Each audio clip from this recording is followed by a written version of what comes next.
Greetings. Do you want to become an epoxy expert where you know everything about epoxy, how to apply epoxy on the floor, or you want to style the floor at your home?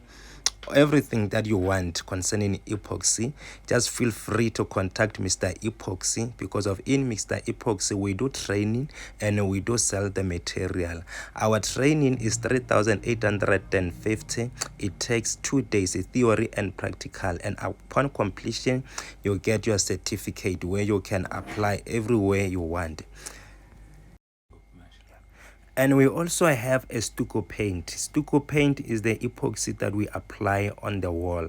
So even that one, we do have training. So for training is 1,500. It only takes 1 day. It is also a theory and practical. And even on that one, you also get the certificate. So, and everything that you want, whether you want material, you want training, or you want us to come and style your floor and do your floor, all kind of design, feel free to contact us on Mr. Epoxy. Our numbers are written here on the screen.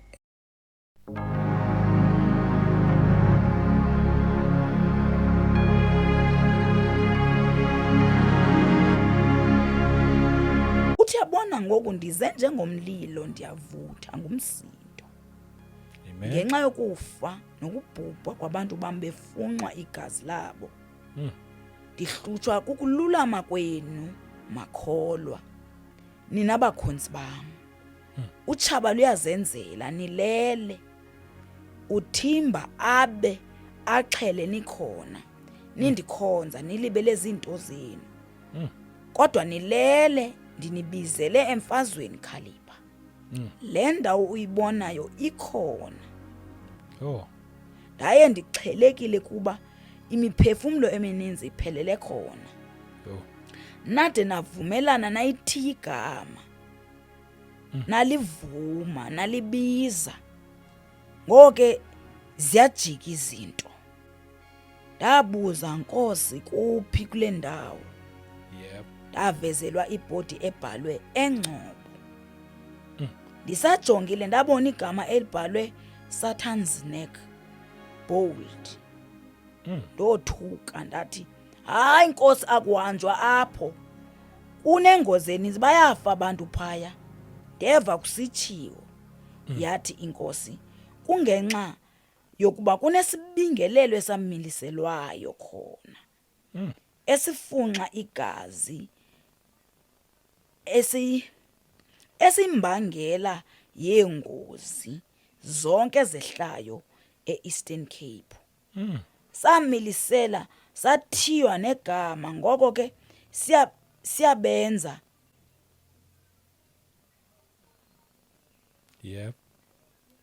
Sathiywa negama, ngoko ke andazi noba bemele uba ndithini apha tata.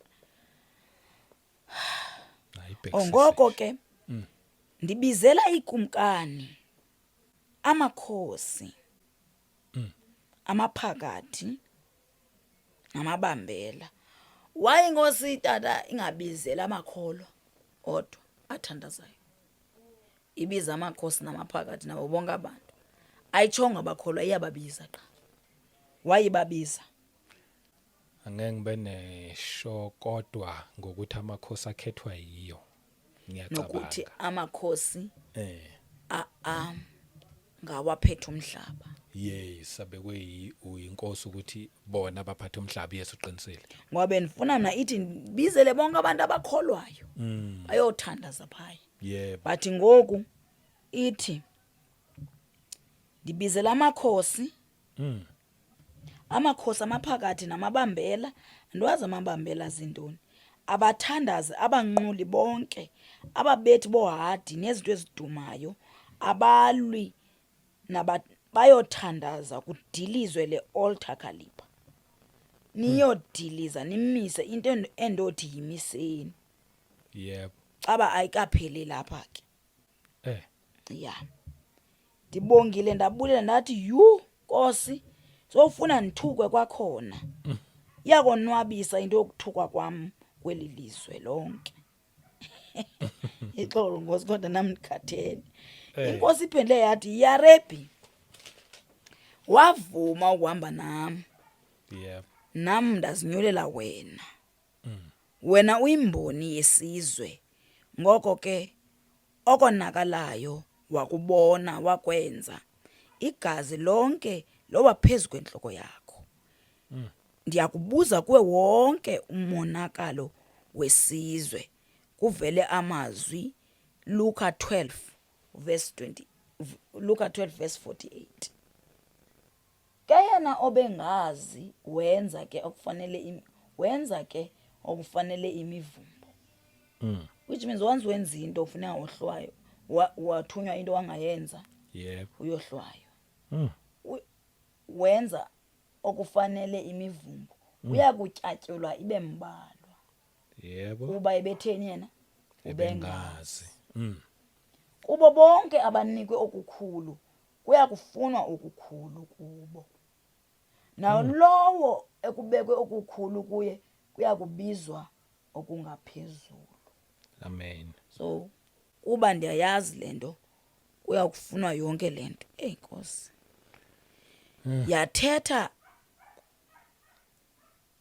yathetha ke okay kwavela amazwi ke tata Yebo. yathetha yathi lena into eyokwenzeka kukuqhawula kosinga legazi eliphaleleyo eEastern Cape kuyokhululwa umhlaba nabantu. Amen. Ndibizele aba bantu kwindawo zonke kuyoqhawula kudilizwe ngolusuku lwe-27 ka-April 2026. Oh, yebo. 27 April.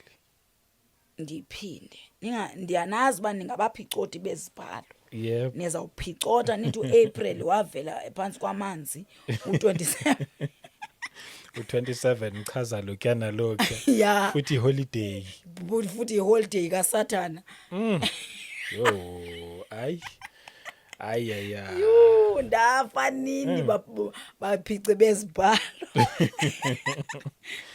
Yo. Mina ndinikwe olusuku bethu nandiluchazanga andilifunanga ngokwami because usuke bendilifuna ebese ndiyazi ba nandithuka nandigqiba.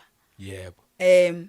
I-18 kaJuly. Yes. Ethe inkosi pha mayimiswe i-18 kaJuly Yeah. njengoba nabo beyimisile as iholiday kaMandela nathi simise as a day yomthandazo weAfrika. Amen. So ne27 lena ke bazalwane beningakhange ndiyazi because ke bengicinga bayawuphinde bengoJuly mina lento kodwa inkosi ithi ngosuku lwe27 April makuyothandazwa ndiyakuniyalela ukuba nenze njani ndaye ndiyakuba nani nakwesisihlandlo which means nangoku yana ebenathi Yebo. njengoba besithi nje besithandaza uSathane bathi umthandazo kaSathane. Hey abantu bekhuluma umuntu abangayazi. Kodwa kukho bathi mina ndiyanga kodwa uhlasela umzimba xa ndiva uNkulunkulu ekhona kule ntaba. Yebo. Uthi ndiyakuniyalela ukuba nenze njani ndaye ndiyakuba nani nakwesi sihlandlo. Olusuku ke ndilunxulumanisa Khalipha nekumkanikazi uEsther eyasuka yaya phambi kwekumkani ingabizwanga yancamela ukufa kunokuba ibukele isizwe samaJuda sichabalale. So olusuku lokukhululwa njengobana nasezweni intoni Ibizwa ngokuthi i-Freedom Day. Yebo. Nalapha i-Freedom Day spiritually. Sizokhulula spiritual. Emanda bashaka. Hey. Jesu Hey Kristu Nkosi yami. Uthi eyasuke yema phambi kwekumkani ingabizwanga yancamela ukufa kunoba ibukele isizwe samaJuda sichabalale. Yebo. Ndivusa wena Nkosazana. Makukhulula abantu bami. Niyakuthi nakugqiba ukuthandaza nimise litye. Andibuzanga kakuhle ke tata le. Njengoba ibithe inkosi yakho siyalela. Andazi noma lilitye mhlambe liphathweyo, mhlambe lilitye la spiritual, kodwa ithe ke nilibhale. El Elyon. I am the most high God. I am supreme God. Kwavela amazwi. Ndumiso 97 verse 9. So tata lityefuna libhaliwe El Elyon. a supreme court. Yebo impela. Yo. Hayi kushuthi itshele impela itshitshitshe. Okumele libe libhaliwe kulungile. 97. 97 uverse 9. Yes. Uthi ngokuba nguwe Yehova osenyangweni phezu kwesihlabathi lonke. Kuyeke ukuthiwa Satan's neck. Unyukile kunene ngaphezu koThixo bonke. Awufunde tata verse 9. For you, Lord, are most high above all the earth. You are exalted far above all gods. Iniyakudiliza nigungxule nichabalalise niwise zonke izibingile zobumnyama. Amen. Kuvele igama Deuteronomy 12. Sidla izwi tata. Sidlizwe. Mnandi kabi nalendaba esiyifundayo. Verse 2. Yebo. Uthi zichitheni kuphele zonke indawo apho inhlanga eniziqoqayo zabakhonzela khona othixo bazo ezintabeni eziphakamileyo. Uyayiva lisentabeni le ndawo. Yebo impela sentabeni. Nasezindulini naphansi kwemithi yonke elihlaza. Amen. Yebo. Athi uverse 3 nizidilize izibingelelo zazo niziqhekeze izimiso zazo zamatye nibatshise ngomlilo oAshera bazo niyixakaxa imifanekiso eqingqiweyo yothixo bazo nilicime igama lazo kule ndawo.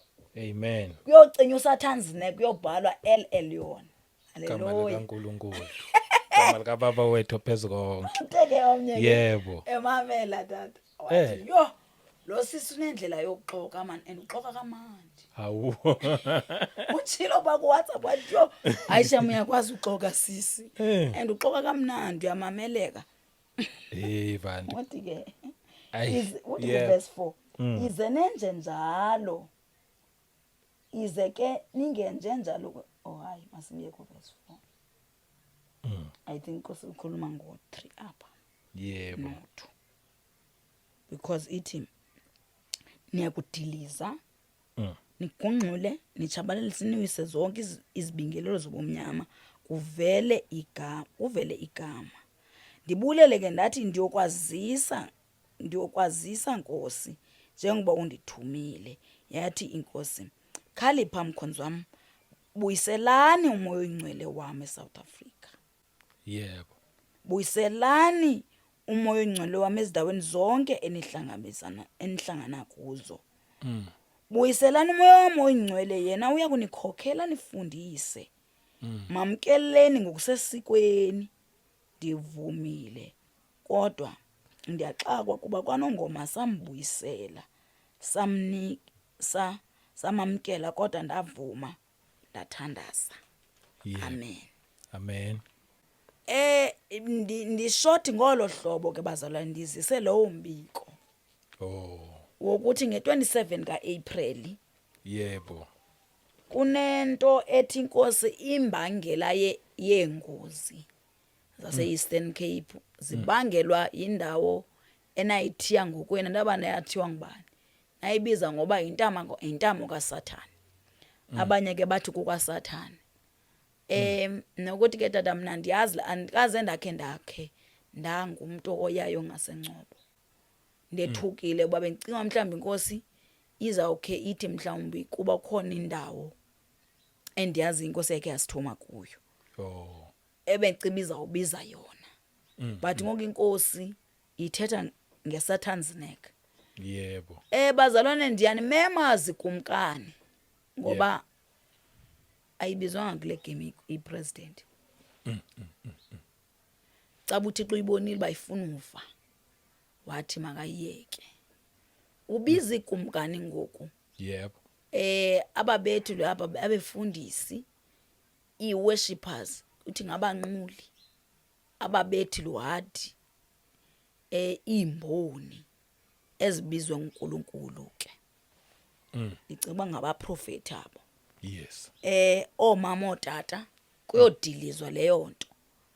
Andikhuluma into ke bazalwane eningayaziyo, zikhona izinto ezenzekileyo ezingaziwayo uba zenziwa yintoni. Ithi ke inkosi sidele endawo sayithi igama savumelana nayo bana kukwaSathane emhlabeni kaThixo. Yho. Sathi endaweni kaThixo sathi kukwaSathane sabiza uSathane ba. So phaya kwisibingelelo ke bazalwane. Yes. Kwisibingelelo kuba khona into egcinayo. I think this ile dragon endiyibonileyo. Kodwa into endenza ubana ndingesabi kukubana embonweni ndibone sibulele and besibanintsi. Amen. Andazi ke bazalwane nizawundincedisa ningandingxolisi. Ningandingxolisi ngolahlobo sithi hey asiya